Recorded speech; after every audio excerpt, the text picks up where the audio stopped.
بسم الله الرحمن الرحیم. عام مسلمانانو ته دا خبر ورکو چې زموږ د زنانو مدرسه چې په هغې کې الحمدلله 300 شاوخوا زنانې دي. سږ کال چونکې په ژمي کې دا کمرې و دا ډېرې کچوې، اکثره موږ پر دې بیرېدو چې پر دې بچیانو باندې دا کمرې راونه نړېږي. نو ژمی خو الحمدلله الله تعالی په خیر باندې تیر کړي. نو موږ د دې مدرسې د جوړولو او د دې د یو څه تعمیر برابرولو دپاره څه نیت و بندوبست کړی دی. عامو مسلمانانو ته وایي چې الحمدلله ډېر د خیر ځای دی، د برکت ځای دی.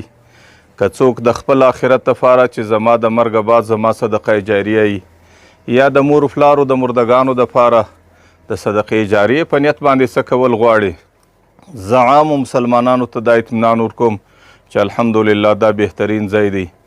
زکات هم کې صحیح کیږي، خیرات هم کې صحیح کیږي، او چې څوک د ځان دپاره د اولاد دپاره د مور و پلار دپاره صدقه جاریه برابروي، هغه ټولې کې برابریږي.